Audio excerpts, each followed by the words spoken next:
మీకు చెప్తారు. అలాగే పట్టణంలో ఉన్నటువంటి ప్రముఖులు కూడా కొంతమంది పిలుద్దాం. మీలాంటి వాళ్ళని మీరు ముందు రండి. ఆ రోజు ఏదో ఒక రోజు డేట్ వేసి మీకు కూడా అనౌన్స్ చేసి చెప్తాం.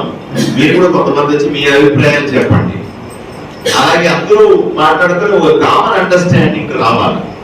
నాకు ఆ బాధితుల్ని నేను జేసీ గారితో మాట్లాడుతూ ఉంటే అవసరం అంటే ఇవన్నీ లేదు సార్, మనం బాధితులు అని ఒక వ్యక్తి వచ్చినా సరే వాళ్ళని బుల్డోజ్ చేసుకొని పోకూడదు సార్, అది మంచిది కాదు. ఊరికి మనం వాళ్ళతో కూర్చొని మాట్లాడాలి, దాంట్లో ఎంత విషయం ఉంది అని తెలుసుకోవాలి, వాళ్ళకి వీలైతే మనం సాయం చేయాలి.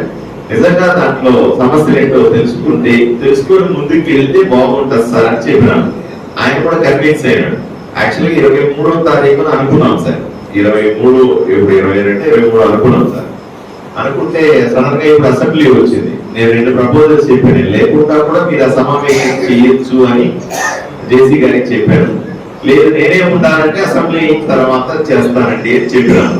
ఎదురవుతాడు రైట్.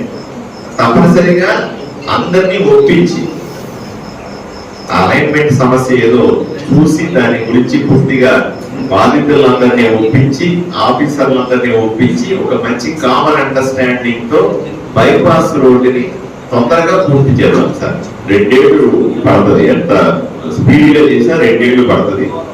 తొందరగా మన కన్సల్టేషన్స్ అంటే అందరి ఆలోచన ఒక తాటి మీదకి రావడానికి 1-2 నెలలు పూర్తయితే రాబోయే 2 సంవత్సరాల్లో 100% బైపాస్ రోడ్డు పూర్తి చేసి మీ చేతిలో పెడతాం సార్. అదే